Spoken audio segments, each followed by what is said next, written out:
میں اور آپ جس سوسائٹی میں آج رہ رہے ہیں اس میں بہت سارے لوگ خیر کی طرف آتے ہیں، بڑی تیزی سے نیکی کے ارادے کرتے ہیں، مخلص ہوتے ہیں، اخلاص بھی پورا ہوتا ہے، لیکن نیکی پر ڈٹے نہیں رہتے۔ کچھ دن تو خیر سے کام کرتے ہیں، کچھ دن تو جد و جہد کرتے ہیں، لیکن جتنی تیزی سے وہ آتے ہیں اتنی تیزی سے واپس جاتے ہوئے بھی دکھائی دیتے ہیں۔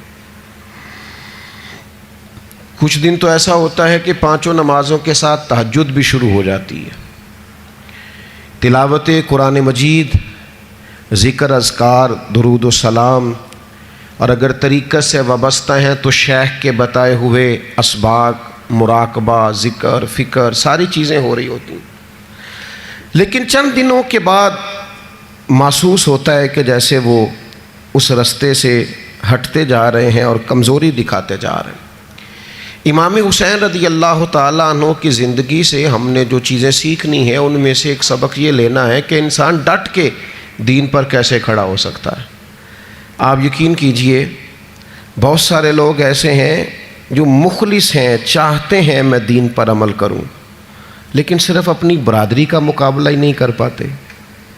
اپنے دوستوں کے بیچ ہی سٹینڈ نہیں لے پاتے، اپنے گھر کے اندر ہی انہیں کھڑا نہیں ہونا آتا، ذرا سی بھی استقامت نہیں دکھاتے۔ اور آج کل تو ماحول اس طرح کا ہو گیا ہے کہ نوجوانوں کے اندر قوت فیصلہ ہی نہیں، قوت ارادی نہیں، کروں نہ کروں، چلوں نہ کروں، یہ ٹھیک ہے کہ نہیں ٹھیک، آپ بھی بتائیں ایسا ہو سکتا ہے، چلیں آپ بھی، بھئی اتنے مشورے آپ لے رہے ہیں، آپ کر ہی نہیں سکیں گے، آپ میں قوت فیصلہ ہی نہیں ہے، آپ نے طے ہی نہیں کیا آپ نے کس رستے جانا ہے، تو منزل کب آئے گی؟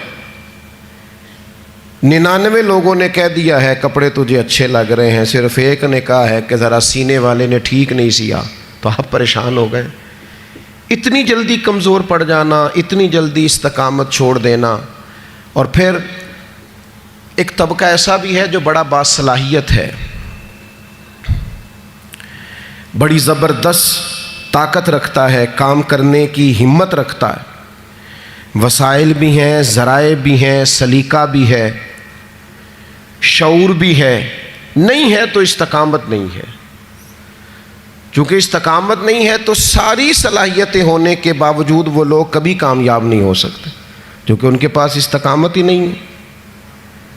اللہ تعالیٰ نے قرآن مجید کے اندر اس بات کو بیان فرمایا ان الذین قالوا ربنا اللہ ثم استقاموا۔ یہ قرآن مجید کا ذرا انداز کریمانہ دیکھیے، فرمایا بے شک وہ لوگ جنہوں نے کہا اللہ ہمارا رب ہے، ثم استقاموا، پھر وہ ڈٹ گئے، جم گئے اس بات پر اللہ ہمارا رب ہے، پھر اس پہلو پر پورے طور پر وہ کھڑے ہو گئے، تو یا اللہ انہیں کیا ملے گا؟ فرمایا تتنزل علیہم الملائکہ، ہم ان کی مدد کے لیے فرشتوں کا نزول فرما دیں گے، فرشتوں کا ان پر نزول ہوگا۔ اللہ تخافوا ولا تحزنوا، فرشتے ان سے کہیں گے نہ خوف کھاؤ نہ غم کرو، وابشروا بالجنۃ التی کنتم توعدون، اور اس جنت پر خوش ہو جاؤ جس کا وعدہ تم سے تمہارے رب نے فرمایا ہے۔ ان الذین قالوا ربنا اللہ ثم استقاموا، جنہوں نے یہ کہا اللہ ہمارا رب ہے اور پھر اس بات پر وہ ڈٹ گئے، جم گئے، ٹھہر گئے، استقامت دکھائی، کھڑے ہو گئے۔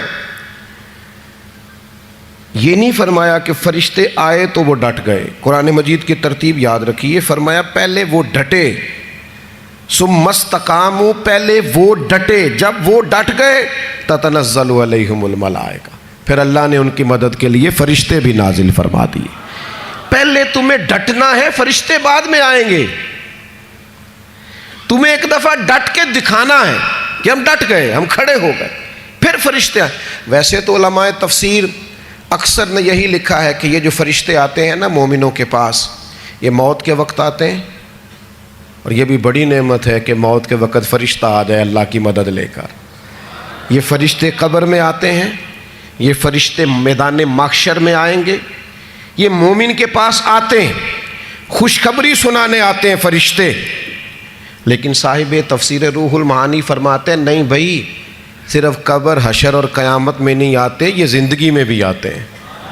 یہ مومنوں کے سینوں کو کشادہ کرنے آتے ہیں، انشراح صدر